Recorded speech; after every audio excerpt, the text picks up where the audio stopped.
Bonsoir à toutes et à tous, bienvenue, quel plaisir de vous accueillir sur El Magharibiya pour ce nouveau numéro de Microscope, soyez les bienvenus. Merci encore une fois pour votre fidélité, vous êtes très nombreux à nous suivre énormément en Algérie, au Maghreb et aussi en France ou encore dans d'autres pays d'Europe, mais aussi au Canada ou aux États-Unis. Encore ce soir avec mes invités, nous allons revenir sur l'actualité de la semaine qui a été bien évidemment chargée. On va revenir sur ces annonces positives du Premier ministre devant l'ANP. Voilà ce qu'a annoncé le Premier ministre. Ce sont des bonnes nouvelles, notamment pour faire face à cette crise sociale, à ce pays qui est de plus en plus face au mur. On va en parler longuement avec nos invités. Voilà ce qu'a déclaré le Premier ministre, Ben Abdelrahman. Il propose donc de mobiliser tous les responsables et conjuguer les efforts afin, je cite, de relever les défis auxquels fait face l'Algérie en vue de garantir une vie décente à nos concitoyens et assurer un avenir meilleur à nos enfants dans la sécurité, la stabilité, le bien-être. Voilà aussi ce qu'il dit, ce sont des éléments importants, déterminés à œuvrer pour concrétiser réellement la volonté de bâtir une Algérie nouvelle, le slogan d'Abdelmajid Tebboune, rétablir aussi cette grande problématique.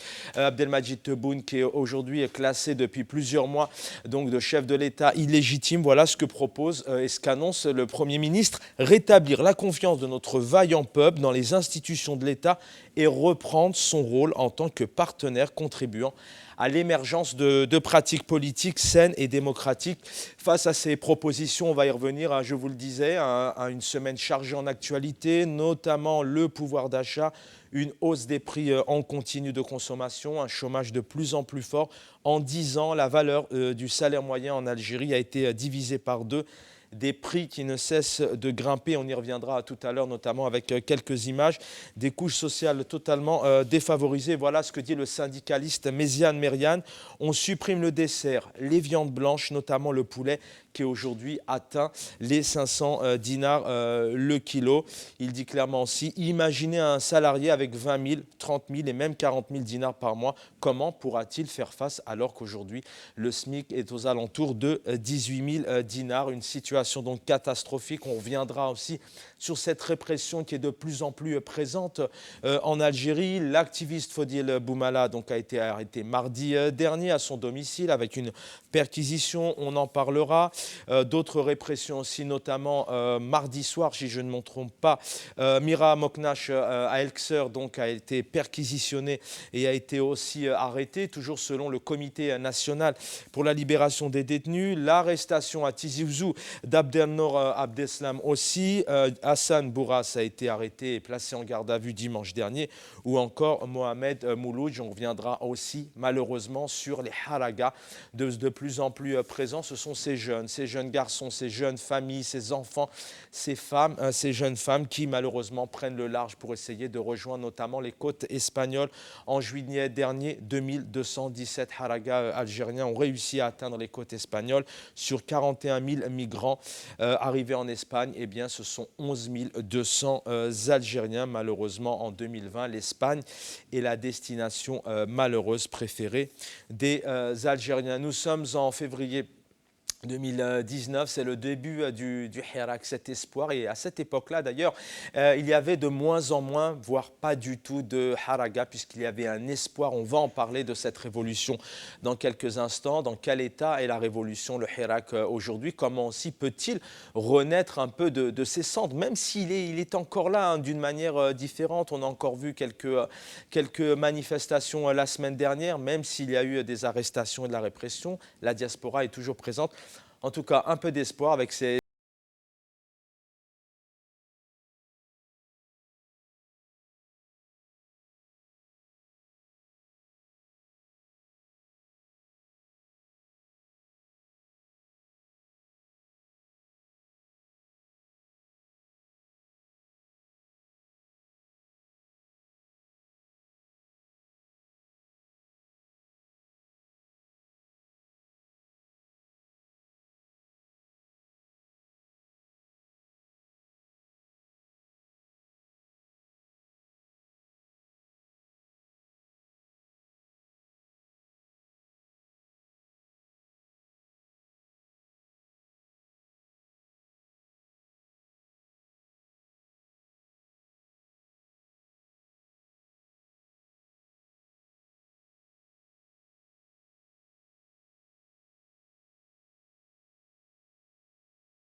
Sur El Maralbiya, il est 18h41 précisément en Algérie.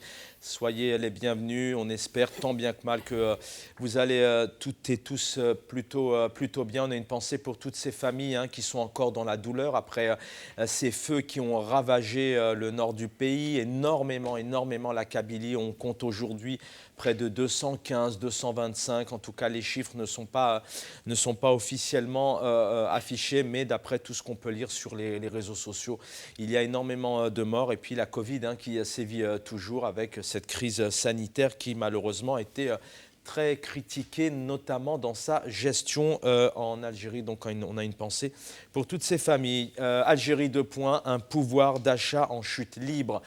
C'est la thématique, une des thématiques principales ce soir, puisque cela concerne bien sûr les citoyens, les citoyennes algériens et algériennes. Sur le plateau avec moi, Saïd Aknin, militant des droits de l'homme qu'on ne présente plus. Bonsoir Saïd Aknin. Bonsoir Chaban, merci pour l'invitation. C'est moi qui vous remercie. À vos côtés, avec nous ce soir, le plaisir aussi d'accueillir Lies Djebaili, ingénieur, économiste, fondateur de l'Algérie Droit Devant. Bonsoir une nouvelle fois, Lies Djebaili. Bonsoir Chaban, merci pour ton invitation et merci pour les téléspectateurs qui nous suivent. C'est moi qui vous remercie puisque vous le savez, ce n'est pas évident d'avoir des invités qui s'expriment, qui donnent leur avis, leurs propositions aussi et comment ils voient le pays aujourd'hui et surtout le pays de l'espoir et de l'avenir. Avec nous, via le téléphone en direct d'Algérie, je devrais recevoir Khadoul Choucha dans quelques instants, à moins qu'il soit avec nous. Est-ce que Khadoul Choucha est avec nous ? Voilà, syndicaliste militant des droits de l'homme. Et puis nous aurons Mohand, qui est un citoyen, comme vous le disait Djamaldine Benchenouf encore hier soir. Et bien à chaque émission, nous essaierons d'avoir un Algérien, une Algérienne qui a envie de s'exprimer, car bien évidemment, cela concerne nos compatriotes en Algérie. Saïd Aknin, Lies Djebaili, on va commencer par cet espoir et puis par cet élan de solidarité dans la rue, cet élan de solidarité dans le cadre de cette crise sanitaire, mais aussi dans le cadre de ces feux. On vient de voir des images magiques, pleines d'espoir du Hirak.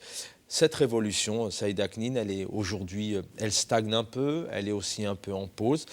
Comment vous la voyez demain? Est-ce que pour vous, elle existe toujours?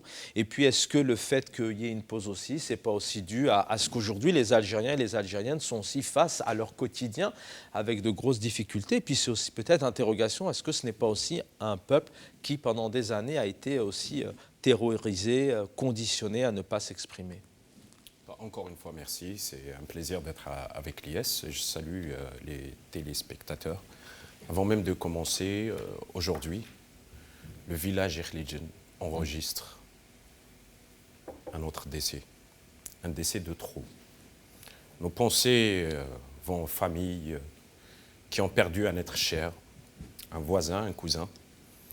Nos pensées vont à ceux qui souffrent d'une façon ou d'une autre. Du pouvoir d'achat, du manque d'oxygène, de la misère sociale, de la répression, de l'exclusion, du patriarcat, du féodalisme et de toutes les formes d'arbitraire, horizontales ou verticales. Mais pensez aussi à tous les détenus. Dans ton introduction, tu avais dit que Maknache a été arrêté. Il y avait une tentative de son arrestation par des gens d'ailleurs dont on se pose déjà, toujours la question de qui s'agit-il. Ils ont débarqué à 22h chez elle en tenue civile et ils n'ont pas pu l'arrêter, donc elle n'est pas arrêtée. Mais par contre, il y a beaucoup, même trop, de nos frères et nos sœurs qui sont dans les prisons. N'oublions pas Ben Naoum, n'oublions pas Tajaddit, Riyahi, Abdelnour Abdesalam, Sofiane Authentique, Hamou Boumdien, Aziz Chibib, même ceux avec lesquels je diverge en matière d'opinion politique. C'est parce que nous divergeons que je devrais doubler d'efforts pour pouvoir justement les défendre et non pas reproduire le même schéma du système, d'applaudir ceux même qui nous ont à un certain moment vilipendés, léchés. Il y a parmi ceux qui sont aujourd'hui arrêtés, je ne vais pas citer de nom, qui m'ont même diffamé, insulté, participé à une campagne de lynchage orchestrée par la police politique l'année précédente. Mais je milite pour qu'il sorte de prison, pour qu'il, encore une fois, me diffame, m'insulte. C'est comme si aussi qu'on apprend l'exercice démocratique. Vous savez, notre révolution, avant qu'elle soit une dynamique sociale, c'est un esprit. On peut arrêter un individu, on peut empêcher sa parole, on peut empêcher sa plume, on peut paralyser sa jambe, mais on ne peut jamais arrêter sa conscience. Comme dit Solzhenitsyn, plus je sombre dans un monde d'une inconscience inhumaine, plus je prête l'oreille à ceux-mêmes dans un tel monde font appel à la conscience. Le peuple algérien, sans jeter de fleurs, vous allez revenir là-dessus, notamment sur ces belles images du Hirak. Peut-être aussi un mot, vous me le disiez tout à l'heure, d'ailleurs tous les deux, aussi vous voulez rendre hommage à toutes ces personnes, ces Algériens, ces Algériennes qui sont aujourd'hui dans la douleur. Absolument. Je rejoins d'ailleurs Saïd, il vient de faire très, très touchant. Je souhaiterais rendre hommage, au fait, aux personnes qui décèdent, qui meurent dans l'anonymat suite à cette pandémie, suite aux incendies. De temps en temps, on voit sillonner sur les pages Facebook le nom d'une jeune femme, le nom d'un jeune homme, le nom d'une personne âgée qui décède dans l'anonymat, suite à ces blessures, donc aussi rendre hommage aux familles des détenus, parce que le Comité national de la libération des détenus, il vient d'informer, il y a plus de 200 détenus. C'est ça. Plus de 200 détenus, vous vous rendez compte ? Plus de 200 détenus. Donc, ils souffrent dans la douleur, dans le silence, et aussi leurs familles qui souffrent. Donc, il y a des familles qui sont éclatées, il y a des familles qui sont déstructurées, il y a des familles qui ont été brisées, leur destin a été brisé par un pouvoir inhumain qui n'a cessé de kidnapper l'Algérie, le peuple algérien, et de mettre tout un peuple otage d'une caste prédatrice qui ne fait que servir ses propres intérêts et à oublier son propre peuple, dans ce peuple issu de sa chair et de son sang. C'est ça ce qui est un peu, c'est ça. Ils sont où les valeurs de cette révolution? Le peuple algérien, 132 ans d'occupation, 7 ans et demi de guerre, de libération, pour arriver au bout. C'est ça l'indépendance? C'est une indépendance confisquée. Malheureusement, ceux qui sont partis, ceux qui sont plus de ce monde-là, ils doivent retourner dans leur temple. Voilà. On s'est déjà croisé notamment à République. Quand Saïd Aknin réagira juste derrière, et c'est la question que je lui posais, parce que j'aime aussi toujours ouvrir par cet espoir, cet élan de mobilisation. On vient de voir de magnifiques images. Hein. Il y en a des milliers des images, comment archiver toute cette richesse prononcée, exprimée par le peuple algérien. Ce Hirak, c'est la solution de demain. Aujourd'hui, pourquoi, quelque part, est-ce que le Hirak stagne, cette révolution stagne? C'est la même question que je posais à Saïd Aknin. C'est parce que les Algériens sont face aussi aujourd'hui à leur situation, à leur crise. C'est parce qu'aussi il y a cette terreur quelque part qui sont en eux et qui est aussi gravée un peu dans les mémoires. C'est aussi cette crainte peut-être d'être aussi peut-être réprimé demain. En fait, il y a plusieurs lectures par rapport. Pour moi, le Hirak ne stagne pas, c'est mis en sommeil. Dans toute révolution, le propre de la révolution, c'est des hauts et des bas, la mise en sommeil, descendre au plus bas et remonter. Le plus important, c'est in fine, c'est la victoire de ce peuple. Le Hirak est une action spontanée, elle est dans le temps, elle s'inscrit dans le temps. C'est une temporalité dans le temps. Donc elle est dans la durée, elle est sur le long terme. Ceux qui s'accrochent au Hirak, ceux qui croient au changement, ceux qui ont laissé le Hirak et disant que le Hirak n'est plus la solution, ceux qui ne croient pas au changement. Le Hirak, c'est une action spontanée d'un peuple, c'est une action inédite qui a poussé un peuple à se lever. Et pour moi, je le redis, il s'est levé pour une seule revendication, c'est la revendication politique. Certes, il y a des revendications sociales, économiques, mais la revendication politique, elle demeure principale pour changer ce système de gouvernance. Il est temps que ce pays change dans la bonne direction. Nous ne sommes pas contre l'État algérien, nous sommes contre ce régime qui s'accapare les institutions de l'État pour appauvrir son peuple, pour créer de la misère sociale, Vous vous rendez compte? Quand on dit que l'Algérie est un pays, je suis désolé. Certes, dans mon esprit, je dois donner une bonne image de mon pays. Je me dois. C'est mon devoir, c'est notre devoir. Mais pourquoi vous dites c'est un pays riche quand il n'y a pas d'eau? Quand il y a des gens qui n'arrivent pas à avoir de l'eau? Quand il n'y a pas d'eau dans les régions les plus ruralisées, dans les régions les plus profondes? Quand il y avait des incendies en Kabylie, il n'y avait aucun Canadair, alors qu'il y a 13 milliards de dollars de budget militaire. 2 Canadair, 2 bombardiers, on ne peut pas les avoir. Donc le peuple, je veux dire, le Hirak, il stagne. Il stagne aussi parce que aussi, il faut qu'on apprenne aussi à corriger, à colmater nos erreurs. Il y a des erreurs qui ont été colmatées, qui ont été commises. Pour moi, il y avait certains sujets qui étaient clivants. Mais dans une révolution, ce qui nous intéresse, c'est s'unir. Il y en a qui disent, on va s'unir à la fin. Non, l'union, c'est dès le départ. Parce que la cible, elle est identifiée. La cible, c'est quoi? C'est le NEDA, c'est le régime. Certes, on peut diverger sur certains points, mais nous avons la même cible. Donc, c'est le régime. Parce que si vous souffrez en Kabylie, vous devrez souffrir dans l'Ouest. Donc, si votre cœur saigne en Kabylie, vous devrez saigner à Alger, à Consum, partout. Saïd Aknin, je ne vais pas reformuler ma question, mais je vous en rajoute une. Vous pouvez vous exprimer sur cet espoir, là où il en est aujourd'hui. Et puis, est-ce que réellement, cette révolution, elle fait peur aujourd'hui au chef de l'État, à son gouvernement, à l'Assemblée nationale aussi? Est-ce que c'est vraiment quelque chose qui fait peur à ces autorités algériennes? La première des choses, c'est que, en effet, nous avons le devoir, non pas simplement de donner une bonne image de notre pays, mais de véhiculer les valeurs que nous chantons, que nous portons. Quand je marche dans la rue et que j'ai un comportement civique, je ne salis pas. Je représente dignement mon pays. Quand je travaille et que à la fin du mois, j'ai un salaire, j'ai ma fiche d'impôt et que je ne suis pas retraité ni du ministère de la Défense, ni de la PN, ni du Sénat, ni des ministères, je donne une bonne image de mon pays. Quand on paye nos impôts et qu'on participe à l'effort global, je représente mon pays. Mais sinon, je crois que nous avons le devoir de vérité. La vérité, c'est de dire qu'il y a effectivement une junte militaire qui a squatté les institutions, violé le drapeau, violé l'hymne national, violé l'esprit d'indépendance, violé les institutions, violé la mémoire, violé tout ce qui pourrait éventuellement donner la possibilité d'un avenir au peuple algérien. Deuxième élément, c'est notre révolution. Notre révolution, c'est une accumulation de luttes de plusieurs années, et ce, depuis même avant l'indépendance. Elle a une profondeur historique.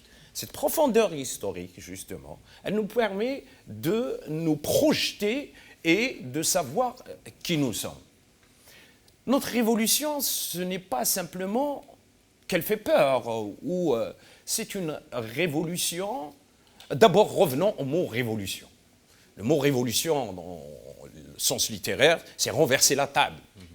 Et il y a un philosophe qui dit le mot révolution, c'est quand il y a soit un événement, soit quelque chose qui n'avait pas de nom auparavant, qu'il faut inventer le nom.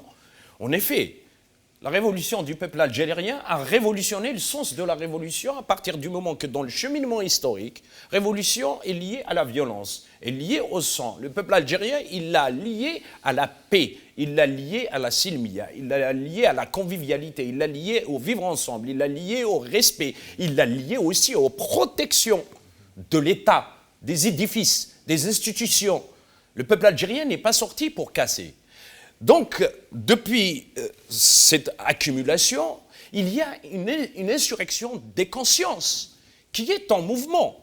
Aujourd'hui, le peuple algérien, je me rappelle très bien quand il y avait eu le débat sur la Constitution et que nous avons entendu Sofiane, ce jeune de 18 ans, qui nous donnait tous des leçons du droit constitutionnel.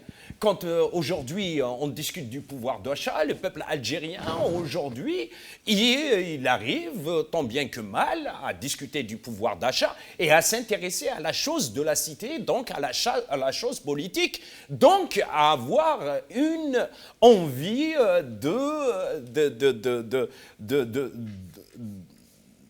de participer à l'effort collectif. Cette dynamique dans les pays occidentaux, beaucoup d'études ont été faites. Comment se fait-il que les jeunes en Occident ne s'intéressent pas aux structures syndicales? Comment se fait-il qu'ils ne s'intéressent pas aux partis politiques? Comment se fait-il qu'ils ne s'intègrent pas dans la société? Comment se fait-il qu'ils ne s'intègrent pas à leur quotidien? Alors que nous, cette dynamique, elle est venue. Ici, on dépense des millions d'euros, des milliards d'euros pour pouvoir intégrer la société dans justement ce qui la concerne directement ou indirectement. En Algérie, et ça je crois, il y a même un sociologue algérien qui en a parlé de ce phénomène en disant que le peuple algérien, même sans dépenser aucun seul euro, quoique les euros ont été délapidés, le peuple algérien est intégré. Donc, d'où justement, c'est pour que je termine, pour dire qu'il n'y a ni stagnation, ni stagflation, ni recul, ni absolument rien. Pourquoi? Certes, mais Parce qu'il y a un peuple qui est là,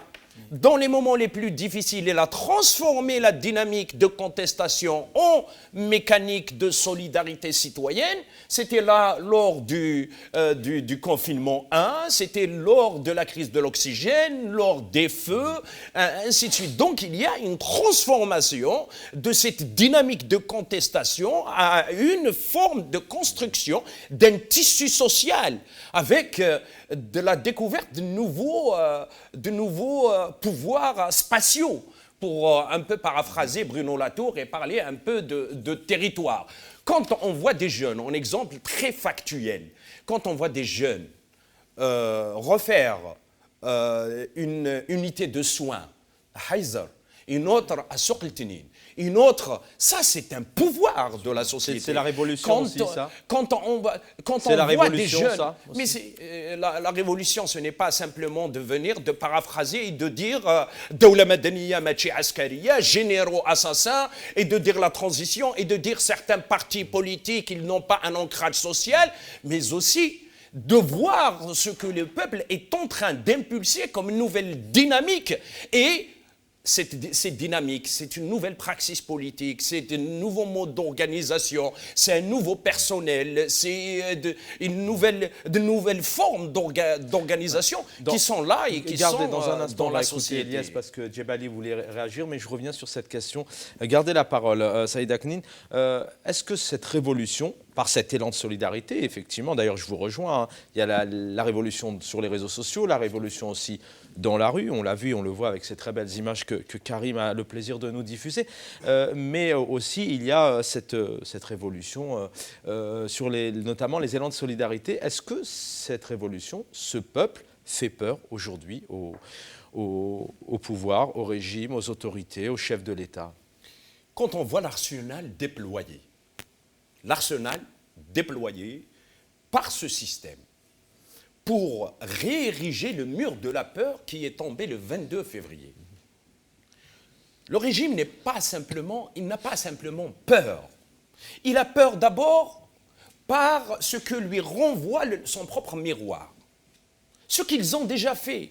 Ils savent tous que si des moteurs ont disparu des entrepôts des Rajeri, ce n'est pas Saïd Aknin qui les a pris. Hein. Ils savent bien que les 1000 milliards qui se sont volatilisés, ce n'est pas Saïd Aknin qui les a pris. Hein. Ils savent pertinemment que l'état de l'hôpital qui est malade, de l'école déclassée, de l'université qui ne forme plus, de la situation économique qui y est, quand on prend le tableau de bord, le PIB, le PNB, la PNB, quand on prend l'inflation, quand on prend le taux de chômage, je vais vous donner un seul indice. 45% des moins de 35 ans sont au chômage. 55% sont des diplômés universitaires. Un pays composé de jeunes qui est géré par une gérontocratie qui est plus proche du cercueil que proche du berceau. De la jeunesse. Lias Djebali. Donc, excuse-moi, je termine juste sur ça. Donc, c'est pas quand on voit tout l'arsenal qui est utilisé, arrestation, paupérisation, terrorisme, dans toutes les formes aujourd'hui. Ce n'est pas le MAC qui a fait que le prix du lait, du pain, des voitures et autres est augmenté. Ce n'est pas Rachid qui a fait qu'aujourd'hui qu'il y ait un tel taux de chômage, bien que je n'appartienne ni à l'une ni à l'autre. Et dans la décantation politique demain, j'aurai comme adversaire politique l'un et l'autre. Mais aujourd'hui, dans cette dynamique révolutionnaire, comment pouvoir trouver des moyens de convergence pour pouvoir mener un nouveau projet pour l'Algérie. Et un nouveau projet historique pour l'Algérie, ce n'est pas simplement dire Dawla Madaniya Maji Askaria, mais comment? Lias Djebali, vous avez pris longtemps la parole, Saïd, sur ces belles analyses. Merci. C'est à vous, Lias Djebali. Peut-être une réaction, et puis aussi sur cette révolution face notamment à ces autorités en Algérie. Alors, il faut rester humble devant une révolution. Nous n'avons pas le monopole d'une révolution, mais nous sommes un peuple révolutionnaire. Il y a une nuance. Nous n'avons pas le monopole, parce qu'il y a d'autres peuples qui étaient dans une révolution, ils sont arrivés au bout de leur peine. Donc, nous n'avons pas le monopole, il faut qu'on revienne à l'humilité. L'humilité, c'est quoi? Trouver les mécanismes et les moyens pour faire bouger les lignes, ne serait-ce que... Parce qu'en premier temps, faire bouger les lignes. C'est-à-dire, quand je dis bouger les lignes, inverser le rapport de force. Il faut que le curseur revienne au Hirak. Le Hirak, au fait, il y avait une bataille de conscience.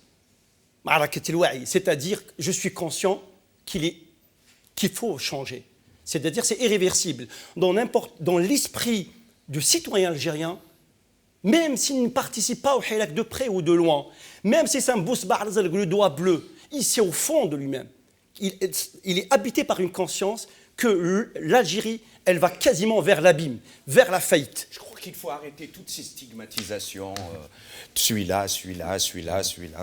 Il faut aller plus vers une union la plus large absolument, possible. Mais j'essaie de donner un panorama, donc il faut être... Donc, c'est-à-dire la conscience, la bataille de la conscience, elle est gagnée. Elle appartient désormais au peuple algérien. Maintenant, ce qui n'est pas gagné, comment inverser ce rapport de force? Parce que nous n'avons pas le rapport de force. Nous avons la volonté d'acquérir le rapport de force, mais nous ne l'avons pas sur le terrain. Mais nous avons la volonté et la solidarité et la générosité et surtout la conviction d'aller au bout. Parce que je dis que c'est le même destin appartenant au peuple. Quand vous voyez le régime, derrière lui, il y a une batterie, une panoplie de manipulateurs de masse qui essayent de créer de la division en stigmatisant des organisations. Moi, je rejoins Saïd. Moi, je n'appartiens ni à l'une ni à l'autre, ni au MAC. Mais le MAC est une organisation, qu'on veuille ou pas, démocratique, séparatiste, mais elle n'est pas terroriste. Hein. Non, le Rachad aussi, il a son projet politique. Je ne suis pas pour, mais... Excuse-moi, Lies, je les défie aujourd'hui. Et c'est pour cette raison que nous demandons une commission d'enquête internationale. Pas simplement sur les feux et la mort de Jamal Ben Smaïl. Nous demandons une commission d'enquête internationale, non pas pour s'immiscer dans les affaires des Algériens. Nos problèmes, on va les régler entre nous. Mais nous voulons et nous souhaitons l'émergence de la vérité sur toutes les tragédies qu'a vécu le pays. Les 200 000 morts, les 20 000 disparus, pas que certains. Ils veulent circonscrire l'histoire. Et nous demandons aussi une commission d'enquête internationale sur la mort de Matoub, sur la mort de Hachani, sur la mort de Boudiaf. Parce qu'il y a certains, ils nous disent simplement sur le feu et sur la mort de Jamal Ben Smaïl. Pourquoi? Ils ont peur? Sur l'assassinat de Tazrout, sur tous les crimes et toutes les tragédies qu'a vécu le pays. Parce que Toufik, il veut y aller vers une certaine forme de réconciliation nouvelle, totale. Ils ont commencé déjà vers la réconciliation économique. Je ne rentre pas à la limite, dans d'autres contextes, on pourrait y aller vers toutes les formes. Mais là, c'est prélude à quelque chose dont on veut construire un simulacre d'une société pour de fausses solutions. La seule solution, nous l'avons dit, elle est là, c'est cette dynamique révolutionnaire. Mais ce n'est pas pour prendre le pouvoir, pour définir de nouveaux pouvoirs, et pour aussi la société puisse impulser de nouvelles dynamiques, une nouvelle praxis et une nouvelle forme de gouvernance. En fait, la dynamique révolutionnaire est une condition nécessaire, mais n'est pas suffisante pour aller au bout. Il faut savoir. La dynamique, je rejoins Saïd. La dynamique, elle est là. La dynamique révolutionnaire, elle est installée. Elle est innée intrinsèquement dans l'esprit du citoyen algérien. C'est une condition nécessaire pour aller au bout. De tout temps d'ailleurs. De tout temps d'ailleurs, absolument. Dans toutes les révolutions. C'est la raison pour laquelle je dis restons humbles. C'est-à-dire, nous n'avons pas le mot de la révolution, mais nous sommes un peuple révolutionnaire. Parce que nous avons donné de notre chair et de sang, grâce à Shohada, pour que cette Algérie se libère et enfin construire un état de droit. Mais je dis qu'attention, le Hirak, il ne peut pas tout reprendre sur son dos, je dirais. Le Hirak, c'est une action spontanée, c'est pour changer le système de gouvernance. Quand on établira un état de droit et que les tensions seront apaisées et que la société, je veux dire culturellement, moralement, elle est prête, on va tout remettre à table, réécrire notre histoire, refaire l'histoire de l'Algérie, tout à fait, parce que certes, l'histoire aussi, elle a été confisquée, peut-être elle a été violée, peut-être elle a été masquée, c'est-à-dire même pour les 200 000 morts durant la décennie rouge, la décennie noire, je dirais, dans un état de droit, peut-être c'est la justice transitionnelle qui va rendre droit, c'est-à-dire pas d'injustice, c'est-à-dire rendre justice à tout citoyen algérien. C'est ça le plus important. Mais attention, il faut converger les forces, avoir une certaine intelligence collective pour aller au bout ensemble. On ne peut pas être unijambiste. Je suis désolé, vous avez 42 millions d'Algériens, ils sont de différents bords politiques, c'est-à-dire la convergence des forces est vitale, est importante pour aller au bout. Parce que le régime, j'ai dit, je le redis, n'a pas de couleur, il est incolore, il est inodore. Lui, ce qu'il veut, c'est garder le pouvoir. Même la récession économique, même si l'Algérie, elle traverse une grande récession économique, je mets ma main à couper que ce régime, il est prêt à vendre le sous-sol algérien, à donner des concessions pour 100 ans, pour un siècle, à des entreprises étrangères pour maintenir le pouvoir et pour avoir... Ils ont commencé déjà. Oui, tout à fait. Messieurs, restez, on a encore le temps. Hein. Ce que je vous propose, bien évidemment, vous l'avez évoqué d'une certaine manière aujourd'hui, ce qui nous préoccupe et ce qui préoccupe les Algériens et les Algériennes, c'est leur quotidien. Et oui, vous allez voir sur cette infographie de prix, vous allez voir que les tarifs de tout produit sont exorbitants. La salade, par exemple, est à 250 dinars. La pomme de terre qui se vendait parfois à 15 ou 20 dinars est aux alentours de 70-80 dinars. Et encore vendredi dernier, lorsque nous avions notamment des téléspectatrices en ligne, nous ont souvent dit vous devriez revoir vos tarifs à la hausse. C'est une moyenne que nous avons fait grâce notamment aux syndicats et aux Algériens et Algériennes sur les réseaux sociaux.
Voilà, vous l'avez vu hein, sur ces tarifs, ça fait peur. Ça fait peur. Comment les Algériens et les Algériennes peuvent-ils continuer à vivre de cette manière? Je rappelle que le SMIC est à 18 000 dinars, 18, 20 000 dinars, ce qui est totalement dérisoire lorsqu'on voit qu'un kilo de poulet, par exemple, est à 450 dinars, sachant qu'en Algérie, un poulet peut aller jusqu'à 2-3 kilos.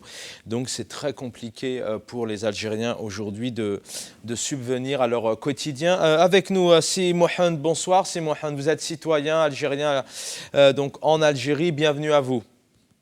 Merci beaucoup, Chaban. Merci pour votre invitation. C'est moi qui vous remercie. Bien, je vais question question directe. Comment vous vivez, comment vivent les Algériens aujourd'hui? C'est la rentrée scolaire dans quelques temps. Les tarifs sont de plus en plus élevés, de plus en plus chers. On vient de voir la baguette à 10-15 dinars, mais la baguette en général est à 10 dinars en Algérie. À partir de midi, 13h, il est très compliqué de trouver cette baguette de base. Et souvent, les boulangers, malheureusement, sont contraints de proposer ce qu'on appelle des pains améliorés. Comment vous vivez? Comment est la situation? Comment vivent les Algériens et les Algériennes?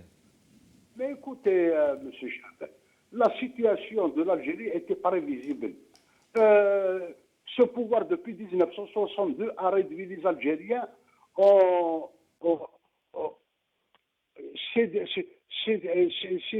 c'est des consommateurs. On n'est devenu que des consommateurs. Nous ne produisons rien. Nous avons compté sur le pétrole depuis 1962 et les gouvernants ont choisi d'importer tout pour pouvoir transférer l'argent, pour pouvoir voler l'argent de l'Algérie. Et ils s'en foutent de l'Algérie. Je me rappelle une fois, dans le journal Le Moudjahid, ils ont interviewé un exportateur européen sur les quantités d'exportation et comment ils exportent. Il leur a dit, nous avec nos bateaux et vous avec vos cuillères, on n'arrive pas à vous rattraper. Donc, ils nous ont transformés en tube digestif et quand le pétrole s'est effondré, et quand le pétrole s'est effondré, automatiquement, cette situation est prévisible. Elle est prévisible parce qu'il n'y a plus d'argent, il n'y a plus de production, il n'y a plus de travail. L'Algérie riche est devenue le pays le plus pauvre. Et il n'y a rien d'étonnant. Il n'y a rien d'étonnant. L'Algérie, depuis 1962, a eu des dirigeants médiocres. C'est la nouvelle Algérie, la nouvelle Algérie, elle a battu le record de la médiocrité. Quand l'Algérie attendait la construction des hôpitaux et des entreprises pour donner du travail, ils ont préféré nous construire des mosquées les plus hautes, comme s'ils avaient mission de nous envoyer au paradis après la mort, et pendant la vie, ils nous mettent dans l'enfer. Et quand les Algériens attendaient des moyens de lutte contre le feu, et ces feux se déclaraient chaque été, au lieu de mettre les moyens, ils préfèrent acheter des armes pour pouvoir transférer de l'argent, ils préfèrent acheter des armes de guerre, comme si le monde entier nous en veut, et c'est de l'argent qui part en fumée. Donc l'Algérie, elle est mal gérée, elle va de catastrophe en catastrophe, et je vous remercie. Peut-être une réaction. Bon, vous êtes algérien, vous vivez en Algérie. Lorsqu'on entend le Premier ministre, et puis on va échanger avec mes invités sur le plateau, il y a eu de bonnes annonces cette semaine devant l'ANP. Rapidement, je vais rappeler voilà ce qu'a dit M. Ben Abderrahmane, le Premier ministre. Il appelle tout à chacun, notamment sur les postes de responsabilité, à se mobiliser, conjuguer les efforts, relever les défis auxquels fait face l'Algérie actuellement. Il parle de relance économique, de relance touristique. Il appelle vraiment à une détermination à concrétiser réellement la volonté de bâtir cette nouvelle Algérie maintenant qui est là, en tout cas pour le chef de l'État depuis 2 ans, plaider pour un État de droit, un meilleur pouvoir d'achat. Vous y croyez, quand vous entendez ces annonces du numéro 2 algérien, vous êtes satisfait, vous avez de l'espoir ou vous y croyez plus? La langue de bois, c'est des spécialistes. Mais dans la réalité, c'est le contraire. Nous avons toujours entendu des belles paroles. Mais regardez l'Algérie où elle se trouve. C'est tout. Regardez l'Algérie où elle se trouve. Personne ne croit ce qu'ils disent. Personne ne croit ce qu'ils disent. Il n'y a plus de confiance entre ces gens et les Algériens. Il n'y a plus de confiance parce que les belles paroles, nous avons vues, nous avons entendues, et ils vont transformer Mascara en Californie. Il avait dit une fois, et Mascara, nous allons transformer le Mascara en Californie. Et qu'est-ce qu'elle est devenue? Elle est devenue le Sahara. Maintenant, le Sahara, il monte chez nous. Vous savez, ces derniers jours, les dirigeants prennent l'argent du pétrole et du gaz et nous recevons du sable. Ces derniers jours, nous recevons du sable. Toutes les voitures, toutes les terres sont pleines de sable. Et je vous remercie. Une dernière question. Merci encore une fois d'être là. C'est pas facile pour les Algériens, Algériennes, notamment les citoyens, d'intervenir. Selon vous, aujourd'hui, quelles seraient les solutions justement pour pallier à cette érosion du pouvoir d'achat, par exemple? Est-ce que, selon vous, une augmentation des salaires aujourd'hui est envisageable? Vous avez tout de même un optimisme où vous pensez que l'Algérie va encore sombrer de plus en plus? Et là, les tarifs, on l'a vu notamment en termes de pouvoir d'achat, mais on pourrait parler de santé aussi, va sombrer de plus en plus. Quelles seraient, selon vous, les solutions? L'Algérie va sombrer tant que ce régime persiste. L'Algérie ne se relèvera que le jour où on aura des dirigeants choisis par le peuple, démocratiquement, librement, et ce jour-là, peut-être que l'Algérie va se relever. Mais actuellement, on va se relever que par la langue de bois. C'est la langue de bois, nous l'entendons, et nous allons l'entendre encore longtemps. Et le problème, c'est que le Hirak ne peut pas mourir, parce que si l'Algérie progressait, peut-être qu'on va dire que le Hirak va se stopper. Mais l'Algérie est en train de continuer sa dégringolade. Elle continue dans tous les domaines. La cherté de la vie, le chômage. L'Algérie est devenue une grande prison maintenant où les Algériens s'évadent. Les Algériens s'évadent au risque de leur vie. Ils meurent en mer pour ne pas rester ici. L'Algérie est devenue une grande prison. Si Mohamed, merci infiniment d'avoir été avec nous, notamment pour réagir et puis nous donner aussi la température, vraiment comment vivent les Algériens et les Algériennes. Je vous souhaite une très belle soirée, tant bien que mal. Une pensée encore une fois à nos concitoyens et concitoyennes. Saïd Aknin, c'est à votre tour. Je vais revenir sur ces annonces. Il y a eu de belles annonces cette semaine. Plan destination Algérie. On connaît effectivement la difficulté, mais on a tout de même un chef de l'État qui souhaite relancer le tourisme. Encore faut-il qu'il y ait du tourisme. Vous allez y répondre. Alors on connaît certaines problématiques. Un visa à 90 €, faire son visa c'est difficile. Aussi une Algérie qui malheureusement est marquée par une actualité internationale depuis plusieurs mois sur de la répression, donc des arrestations aussi. Enfin, je peux en citer des problèmes d'eau. Alors, est-ce que ça donne envie à une famille anglaise, européenne ou asiatique de se rendre en Algérie? Vous allez y répondre. Mais il y a aussi le chômage de 3 000 dinars passerait à 10 000 dinars. Et puis, j'aimerais que vous réagissiez vraiment sur ces annonces. Elles sont claires, je vais les rappeler parce que c'est vraiment important, entre autres, que notamment les Algériens et les Algériennes qui ne suivent pas spécialement l'actualité. Je vais en lire qu'une partie, mais voilà ce qu'annonce le Premier ministre. Déterminé à œuvrer pour concrétiser réellement la volonté de bâtir une nouvelle Algérie. Je vous vois sourire, Saïd Aknin. Je vais essayer de terminer. En réponse aux aspirations du peuple algérien qui n'a de cesse plaider, je cite, pour un état de droit et de souveraineté et aspirer à une gouvernance économique, moderne, transparente, souhaitant voir l'instauration d'une politique sociale, juste et équitable, loin des pratiques de la corruption et du népotisme qui ont gangréné l'économie nationale. Et je terminerai par rétablir la confiance de notre vaillant peuple dans des institutions de l'État et reprendre son rôle en tant que partenaire. Saïd Aknin, lorsque vous avez toutes ces annonces, je pourrais en citer d'autres, mais je crois que j'ai fait le tour. C'est plutôt positif, ces annonces. Je crois qu'il a mobilisé tous les adjectifs, les qualificatifs de Larousse, de tous les dictionnaires réunis. Comme elle a répondu la présidente du TPI à Milosevic, au-delà de la littérature obsolète et les phrases grandiloquentes, les faits sont les faits.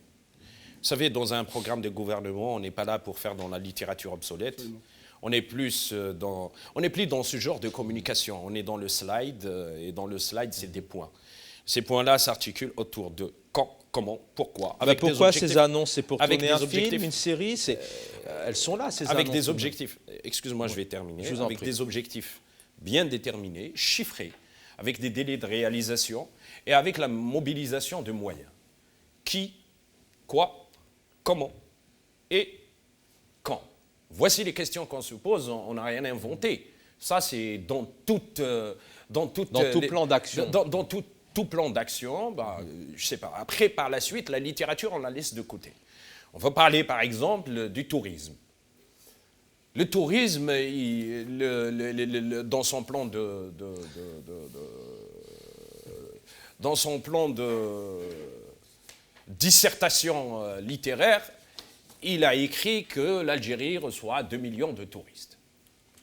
On sait c'est qui les 2 millions de touristes.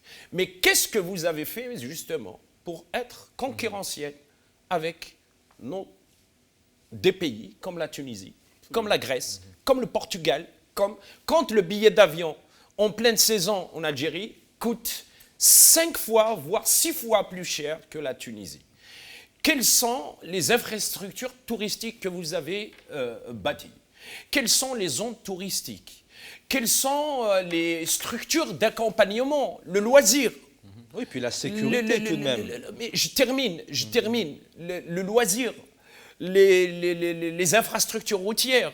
Quand on voit par exemple à Alger, il faut sortir à 5 h du matin pour arriver à 15 h de l'après-midi à son travail. Donc tout ça, ça n'a pas de sens. Ajoutant à cela le climat qui est un climat de conflictualité politique entre un peuple qui veut se libérer et un système qui veut se maintenir.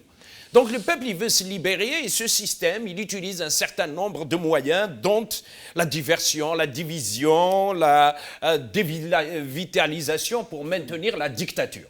Et le peuple qui est là, maintenant, rentrons un peu dans le détail de détail. Le détail, on va prendre le pouvoir d'achat. C'est quoi le pouvoir d'achat? C'est la quantité de biens et de services qui dépend des revenus. C'est-à-dire, après, il y a 2 méthodes de calcul du pouvoir d'achat. La méthode du panier et la méthode de la comparaison. La comparaison avec un pays qui a pratiquement les mêmes indicateurs économiques ou avec un panier. Maintenant, on va essayer d'analyser ça en 2012 et en 2020. En 2012, qu'est-ce qu'on pouvait acheter avec 18 000 dinars? En 2020, qu'est-ce qu'on peut acheter avec 18 000 dinars? Et on va prendre 5 produits. On va prendre le lait, on va prendre la viande rouge, on va prendre la sardine, on va prendre le pain et on va prendre un pantalon. C'est le seul pays au monde où un pantalon de qualité, une chemise de qualité coûte plus que le SMIC. C'est le seul pays au monde où les fournitures de son enfant du primaire coûtent plus que le SMIC. C'est le seul pays au monde où pour louer dans la banlieue de la capitale, il faut mobiliser 2 fois le SMIC. Donc, quand on mobilise de la littérature, moi je ne veux pas entendre des mots MOTS. Je veux guérir des mots MAUX de la société. Mais avec quoi? Ce n'est pas en payant la carotte à 100 dinars, le poivron à 200 dinars, en donnant une allocation de 70 millions de centimes d'habitants ruraux à ceux qui ont perdu leur maison qui coûte des milliards, qu'on va venir aujourd'hui nous dire la paix, la stabilité. Je crois qu'il parle de la stabilité des pays où se sont soignés sa femme et ses enfants. Je crois qu'il parle de la situation des pays où il a vécu, mais il ne parle pas d'Algérie. Aujourd'hui, en Algérie, il y a 25 millions qui vivent sous le seuil de la pauvreté.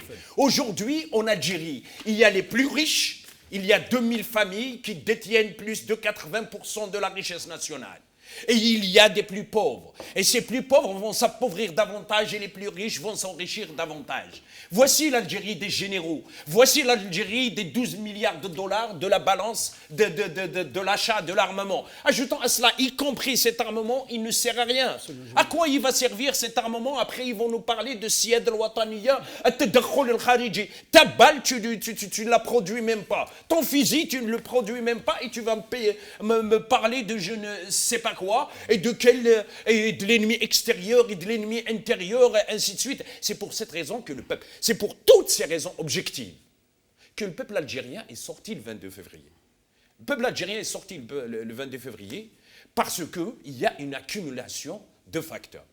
Maintenant, à partir du moment que tout ce qui a fait que le peuple algérien soit dans la rue le 22 février, non seulement il est toujours dans la rue en termes d'esprit, parce que c'est cet esprit d'indépendance qui compte. Ce n'est pas cette dynamique sociale, allant jusqu'à voir certains être sur les fauteuils et dire à nos jeunes de sortir. Non, nos jeunes, c'est à eux de décider s'ils vont sortir ou ils ne vont pas sortir. Ajoutons à cela, de là, aujourd'hui, il y a cette répression qui s'abat sur les Algériennes et aux Algériens qui sont en Algérie. D'ici, excuse-moi, juste je termine. Je lance un appel à la diaspora, là où elle est, de taire les égos, les divergences, de mettre de côté les ambitions, de nous unir.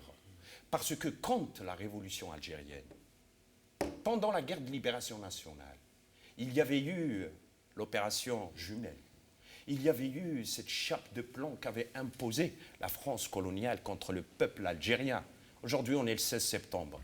Le 16 septembre 1959, c'est là que De Gaulle a lâché le mot, l'autodétermination. Le peuple algérien, qui a fait le travail? C'est l'ouverture du bureau du FLN, historique, aux Nations Unies, fait par Aït Ahmed et Allah yarhamou. Aujourd'hui, nous devons nous unir pour lever cette chape de plomb sur nos frères et nos sœurs. Vous le disiez effectivement en début d'émission. Tous. Aujourd'hui, il n'y a pas celui-là, il est de gauche, celui-là, il est de droite, celui-là, il est grand, celui-là, il est petit, celui-là, il veut, celui-là, il ne veut pas. On doit nous unir pour venir en assistance à peuple en danger. Aujourd'hui, nous taire, c'est de livrer notre peuple à ce système. Merci. Vous êtes très en retard sur le temps de parole. Très en retard. C'est notre ami. Kiff. Je voudrais vous faire réagir aussi. J'essaie de voir ce Premier ministre algérien qui s'est présenté à l'Assemblée populaire nationale. Ça, c'est le gros mot, avec ce qu'on appelle un plan d'action. Quand on dit plan d'action, ça veut dire, attention, c'est-à-dire ils ont travaillé nuit et jour pour sortir un plan d'action pour solutionner les problèmes du peuple algérien. Qu'est-ce qu'il a dit? Tout d'abord, avant que je commence à développer, je dis que nous aurons besoin non seulement d'une transition politique, une transition économique, une transition culturelle, une transition écologique. Désormais, toutes les transitions, nous avons le droit à toutes ces transitions, parce que tellement que l'Algérie, elle est dans un abîme, dans une faillite pas possible. Ce Premier ministre s'est présenté au Parlement disant que je vais renforcer, écoutez bien, le renforcement des libertés. Il va renforcer les libertés, il va moderniser la magistrature et travailler sur son indépendance efficace par la révision des lois. Je dis à ce Premier ministre algérien, oui, quelle loi? Vous nous parlez des lois, vous parlez des lois, peuple algérien. Ce sont des lois liberticides. Vous savez, c'est quoi liberticide? Ça veut dire quelque chose qui détruit la liberté, le propre de l'humain. Donc tout ça, c'est des mensonges. Et concernant, il veut créer le Conseil national de la magistrature avant la fin de l'année. Pour vous dire, la magistrature, c'est-à-dire ce ministère de la Justice qui est en train d'emprisonner plus de 200 détenus, des détenus d'opinion, c'est-à-dire qui sont sortis pour militer de façon pacifique pour un changement de gouvernance. Quand il nous parle de la transition, la relance économique, comment on peut vivre avec 18 000, 20 000 dinars? Un couple avec 3 enfants, comment pourra vivre? C'est quasi impossible. L'inflation, elle est galopante. Le pouvoir d'achat, moi je ne dirais pas une érosion, c'est la chute d'un pouvoir d'achat carrément. Il y a de la pauvreté, il y a des gens qui mangent une fois par jour, il y a des gens qui n'arrivent pas à ouvrir les robinets d'eau parce que tout est cher. La cherté, même de l'électricité, cette Sonelgaz, le deuxième, soi-disant, le joyau de l'industrie algérienne, après Sonelgaz, elle est quasiment en déficit, voire en faillite. Et quand vous voyez Air Algérie, En faillite aussi bientôt. elle est en faillite parce qu'elle demande au fait pour combler son déficit de 5 000 milliards de centimes. 5 000 milliards de centimes. Et elle veut quoi? C'est-à-dire, elle veut le financement de l'État. Et quand on parle de le financement de l'État, c'est l'argent du peuple algérien. Justement, l'économie, c'est un secteur qui vous parle. On a l'impression que, quand on parle effectivement de Sonelgaz, d'Air Algérie, on parle aujourd'hui de faillite, on a l'impression qu'il y a un manque peut-être de responsabilité, de prise en main du dossier, de préoccupation de la part notamment du ministre des Finances, du chef de l'État. Au fait, moi je dirais, je me permets en tant que citoyen simple, c'est une défaillance totale sur toute la ligne. Le choix du modèle après l'indépendance, nous avons hérité d'une économie coloniale. Parce que 132 ans, la France, elle y était. Nous avons hérité une petite économie. Après, les décideurs de cette époque n'ont pas su comment développer un modèle économique. C'est-à-dire, c'est un modèle complètement rentier, c'est-à-dire sachant que nous avons des richesses folles. Mais quelle richesse folle? Ça veut dire quoi une richesse? Ça veut dire que vous avez une possession d'un bien, d'une richesse. Mais le peuple ne jouit pas de sa richesse. Le peuple, il est pauvre. Le peuple, il est complètement... Oui, il est pauvre, je dirais qu'il est pauvre. Ils ont appauvri des régions. Le rural, il est complètement à l'abandon. L'énergie électrique, dans certaines régions, il n'y a pas la fourniture d'énergie électrique. La rentrée scolaire, les familles ont du mal à finir les fins du mois. C'est-à-dire un salarié, comment voulez-vous, avec 20 000 dinars? Vous savez que le niveau de vie de l'Algérien a été divisé par 6. Pour vivre... soit disons un petit peu au-dessus de la moyenne, il faut 70 000 dinars. Un couple avec 3 enfants. Regardez l'inflation. La pomme de terre, quand on l'importait, elle était beaucoup moins chère que maintenant parce qu'elle est produite à Ouedsouf. Expliquez-moi, c'est quoi? C'est-à-dire, elle devient chère parce que vous greffez le coût additionnel du transport. Pourquoi ils n'ont pas développé l'outil de production? Pourquoi aucun outil productif n'est valable en Algérie? Parce qu'ils ont favorisé les importations. Quand vous importez, c'est-à-dire, vous allez faire les facturations, les surfacturations, c'est-à-dire les commissions, les rétrocommissions, c'est-à-dire le barshish. 13 milliards. Quand vous parlez de 13 milliards d'armement, vous savez que l'Algérie n'achète pas des armes offensives. Les 13 milliards, c'est quasiment l'équivalent d'armes offensives. On n'achète que des armes défensives. Mais je rejoins mon ami Saïd. 13 milliards d'armement. Pour faire quoi? Nous allons faire la guerre, c'est fini, il n'y a plus de guerre maintenant. Maintenant, nous vivons dans des temps de paix. On ne pourra jamais faire la guerre à nos voisins. C'est quasi impossible. Maintenant, c'est autour de la table et on essaie de trouver un plan de paix. C'est comme ça. Deuxièmement, l'accaparation des secteurs économiques. La junte se partage les pouvoirs, les leviers économiques. C'est comme en Égypte. On s'accapare un pouvoir économique. Les usines. Haja, il a été revendu à $1. $1 symbolique. Après l'âge Mittal, quand il est reparti en Angleterre, il a revendu 1 milliard. 1 milliard, c'est quoi? C'est l'argent du pauvre citoyen algérien. C'est son argent. Il a le droit de réclamer cet argent. Elle est où la transparence? Il faut savoir que le Premier ministre, il a dit quoi? Que je vais faire tous mes possibles pour récupérer l'argent. Moi, je vais vous dire quelque chose. On va y revenir. Oui, tout à fait. Mais ça, c'est important que le peuple algérien le sache. C'est très, très important. Cet argent ne sera jamais récupéré. Je vous mets au défi. Pourquoi ça? Parce qu'elle tombe sous des lois souveraines. À partir quand il y a des grosses sommes d'argent, elles sont blanchies. Et il a dit, on ne va pas suivre les personnes physiques. C'est-à-dire, on va poursuivre les personnes morales. Mais y les vient personnes juste morales avec derrière. des montages, comment vous allez faire? Ça, c'est du populisme chabaoui juste pour un petit peu amadouiller ces députés-là qui font complètement allégeance du pouvoir au détriment du peuple.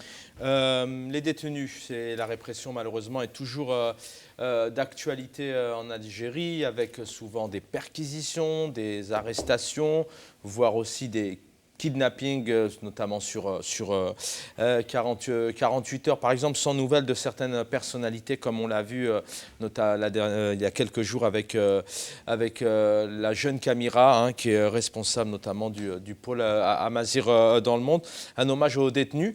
Et ensuite, Saïd Akning, ce sera à vous. J'ai une bonne nouvelle pour vous, puisqu'il y a une mesure relative à la réconciliation économique. J'aimerais aussi vous entendre là-dessus. Alors, une mesure qualifiée d'amnistie pour ces ex-hommes d'affaires emprisonnés, notamment la plupart, un certain nombre en tout cas de députés sont sortis de leur gond, mais en tout cas il y a une proposition d'un règlement à l'amiable pour la restitution de l'argent détourné et on en parle juste après. La liberté, nous, ça nous fait pas peur.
Voilà, un hommage aux détenus, encore une fois, puisqu'ils sont très très nombreux.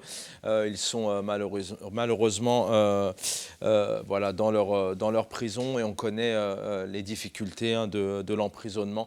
C'est pas facile du tout. On a une pensée pour eux et leur famille. Alors, je vous disais il y a quelques instants, Saïd Akning, que pour le pays, vous peut-être en tant que militant, c'est peut-être une bonne nouvelle que justement il y ait cette loi, enfin ce règlement à l'amiable pour la restitution de l'argent détourné en débat. Alors effectivement, Abdelmadjid Tebboune a répondu aujourd'hui en disant qu'il ne s'agissait pas des personnes physiques, mais plutôt des entreprises. Je vais juste vous lire par exemple Ahmed Sadour, parce que je vais être très vite, j'aimerais vraiment que vous entendre là-dessus. Voilà ce qu'il dit. Il a qualifié, je cite, ce règlement à l'amiable d'anormal, qui s'inscrit en droite ligne avec le contournement notamment des revendications du Hirak. Nous dénonçons et refusons ce règlement.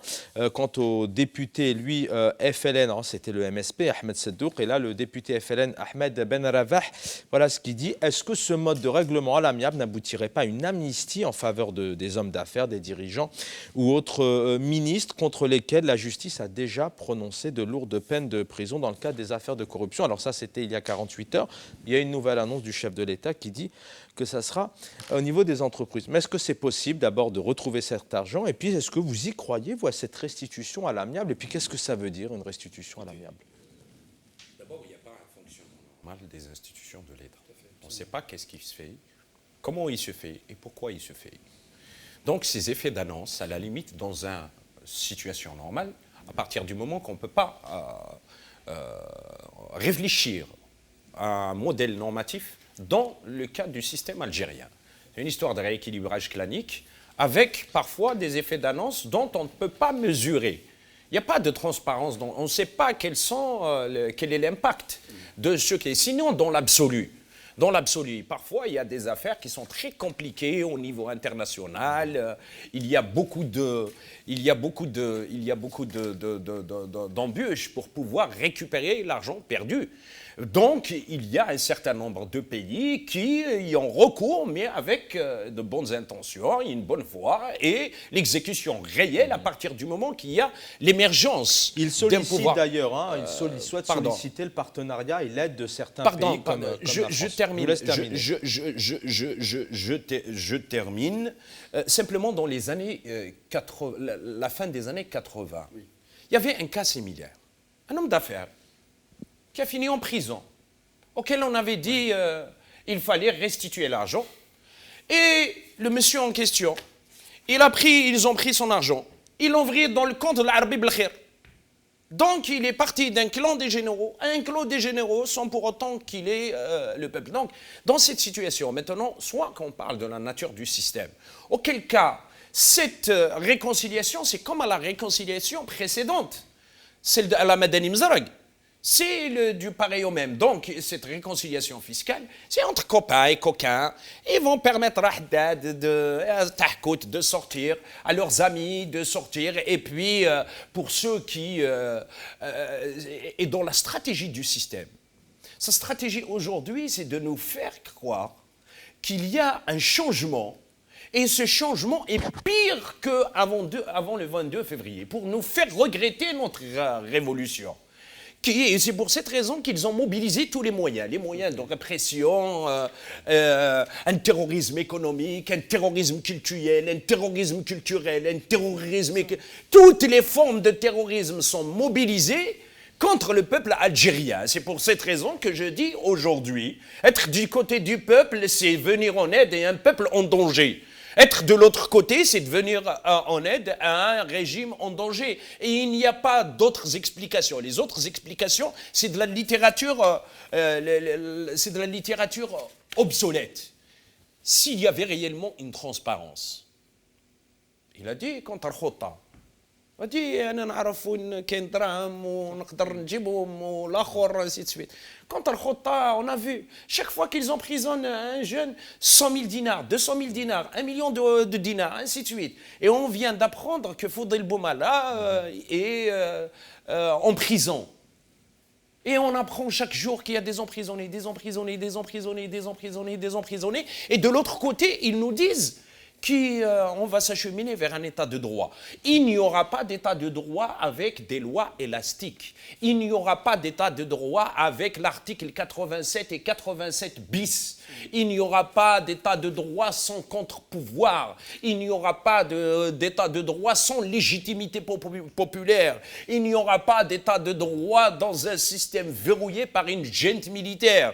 Donc tout ça, c'est des faits d'annonce destinés plus à leurs partenaires à l'étranger qu'au peuple algérien. Car le peuple algérien, son quotidien aujourd'hui, sur le plan économique, sur le plan social, sur le plan des droits, sur tous les plans, le domaine de vie du peuple algérien est limité entre la haraga et la haraga. Thimis, le feu, ou la haraga. S'il n'y a pas l'un, il n'y a pas l'autre. Si ce n'est pas la haraga et la harga, c'est la hogara. Voici une réaction sur cette belle annonce de pouvoir restituer à l'amiable les biens détournés et puis les fonds aussi détournés. Puis j'aimerais peut-être que si on a un peu le temps derrière, qu'on parle aussi des haragas qui sont de plus en plus nombreux. Je rejoins Saïd sur un point, c'est très très important. On n'est pas dans un état de droit. À partir du moment où tu n'es pas dans un état de droit, il n'y a pas de transparence. On ne sait pas quantifier les sommes qui ont été dilapidées, les sommes d'argent qui ont été volées. On sait tout le système clanique, c'est-à-dire le pouvoir, ses acolytes et les oligarques, il y a un enchevêtrement d'intérêts. Donc forcément, il y a un blanchiment d'argent, il y a des montages financiers très complexes à l'étranger. Maintenant, comment ils vont reconstituer l'historique des transferts d'argent, c'est-à-dire le workflow, on appelle ça, pour remonter jusqu'à la source. Quand on dit à l'amiable, regardez le mot, il faut peser, il dit à l'amiable. Ça veut dire, pour moi, à l'amiable, est-ce que ce n'est pas une ouverture vers l'amnistie? Est-ce qu'on ne va pas amnistier à l'amiable? Mais à l'amiable avec quoi? Avec les partenaires étrangers. Voilà. C'est qui ces partenaires étrangers? Oui, en général, à l'amiable, c'est que les deux parties proposent quelque chose. Tout à fait, mais attention on aussi. On trouve un terrain d'entente. Oui, tout est un terrain d'entente. Attention, vous avez dans des pays comme certains pays d'Europe, certes, C'est des États de droit. Donc, c'est la justice qui va trancher. Mais c'est quoi l'État? Mais c'est quoi l'amiable? Mais il y a d'autres pays comme la Tunisie qui ont essayé, notamment avec c'est quasiment utopique. Moi, je l'ai toujours dit. D'ailleurs, ça remonte à 6 mois. J'étais un peu peut-être dur et cru. Je prie de m'en excuser, mais il fallait dire un discours de vérité, tenir un discours de vérité. J'ai dit depuis le départ, la chute de Ben Ali, la Tunisie n'a récupéré aucun sou. Aucun sou, aucun dinar. Alors que la Tunisie, c'est un pays quand même qui est très vulnérable sur tous les plans. Elle n'a récupéré aucun dinar. Donc c'est très, très, très, très complexe de reconstituer, mais qui vivra verra. Donc cette annonce, c'est de la poudre aux yeux, hein, ni plus ni moins. Je dirais même, je rejoins Saïd, ça peut être aussi un rééquilibrage clanique au sein de ces institutions qui sont otages de cette junte et cette oligarchie, ni plus ni moins. Mais je dirais, ce qui fait mal aussi, quand vous voyez des jeunes qui fuient le pays, un pays riche, ils appellent Nahkem el-Boti, c'est-à-dire ils payent, je pense à mon avis, pour la harraga, c'est quoi? Donc quand il prend place, il doit payer 70 millions, 50, 60 millions pour trouver un air de liberté, pour trouver de vivre mieux hors de son pays. Ça fait mal. Quand vous avez des centaines de millions qui sont dilapidés, qui sont transférés à l'étranger, et une famille de citoyens qui n'arrivent pas à subvenir aux besoins de la famille, je veux dire, c'est inimaginable. Donc tout ça, pour résoudre le problème du citoyen algérien, c'est le Hirak.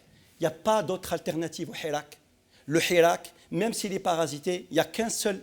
C'est notre alternative, c'est notre solution pour aller au bout, pour établir un état de droit.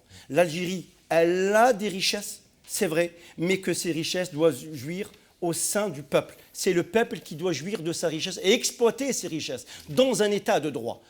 C'est que le pouvoir ne veut pas lâcher le pouvoir. Pourquoi? Parce qu'il a le pouvoir et c'est parce qu'il a l'argent. C'est ça. Il ne veut pas lâcher. Il n'a pas compris encore. Il n'a pas compris. Un mot, bien évidemment, on a commencé par, Oui, pour les par le pouvoir d'achat, ça concerne les Algériens, mais il y a aussi ces centaines de jeunes femmes, jeunes filles, des familles entières, notamment selon l'observation du flux migratoire au sud de l'Espagne. Il y a 24 heures, donc le responsable... 700. Voilà, exactement. Il y a sur les 72 dernières heures, on a plus de 700 personnes, des femmes et des enfants qui sont arrivés, notamment à Alicante ou à Almeria, sur des embarcations de fortune. Un, malheureusement, est décédé de la Covid. Et puis, on ne parle pas de ces 231, selon la police espagnole, qui sont morts en 2020. Vous savez, c'est dramatique. C'est dramatique pourquoi? Parce que le 22 février a pu tout de même ouvrir des horizons d'espoir et d'espérance. Et pendant d'ailleurs la première année, voire une année et demie de notre révolution, il y avait une chute, voire une sécheresse de Harraga. Et puis la machine répressive a repris et l'installation encore une fois, et une fois de trop, et de nouveau, le désespoir, l'absence de perspective. Qu'est-ce qui pousse un jeune aujourd'hui de risquer sa vie, et combien on arrive, et combien on perd de leur vie, et quand ils arrivent aussi, c'est pas évident pour eux. Chaque exilé, chaque harraga est un empire de malheur. Cet empire, c'est sa famille, c'est ses enfants, c'est ses voisins, c'est ses cousins.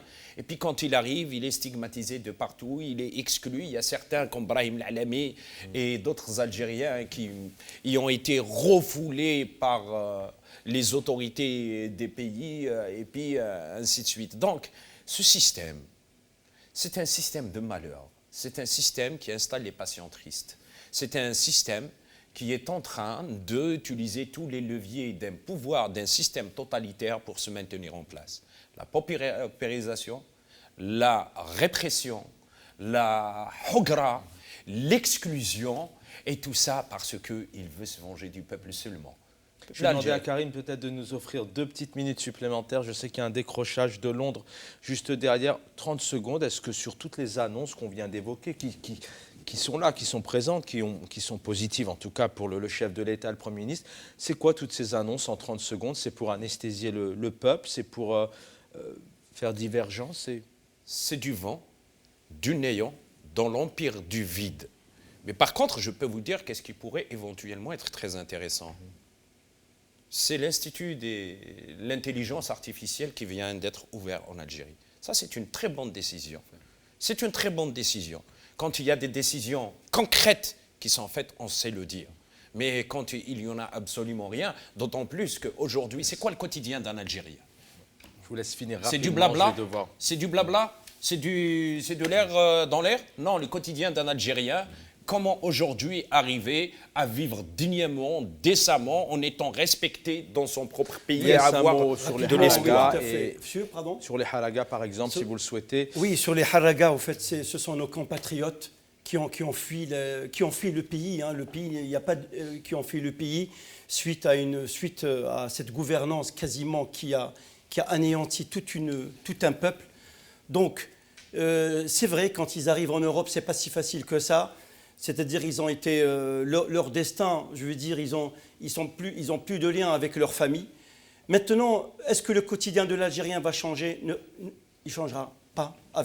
Sous cette tutelle, sous ce régime, il ne va pas changer. Je veux dire, pour changer, il n'y a que le Hirak. Et le Hirak doit innover. Je dis bien, moi je lance un appel, si tu permets, Charbel. Il faut innover. Le propre de la révolution, il faut innover. Innover quoi? Trouver d'autres formes de lutte. La lutte, elle est pacifique, certes, mais l'occupation des rues est une chose. Aussi, il faut passer par d'autres formes alternatives. Je ne cesse de dire, il faut peut-être essayer la désobéissance civile, essayer aussi d'autres formes de lutte pour essayer un petit peu aller au bout. Parce que le système, il bougera tôt ou tard. Il bougera avec la volonté du peuple et avec surtout la conviction. Merci. Voilà l'espoir, la conviction. Merci Saïd Aknil, militant des droits de l'homme qu'on ne présente plus. Pareil pour Elias Jebali, ingénieur économiste. Vous avez fondé l'Algérie droit devant. En tout cas, à vous entendre, à nous entendre, c'est bien parti.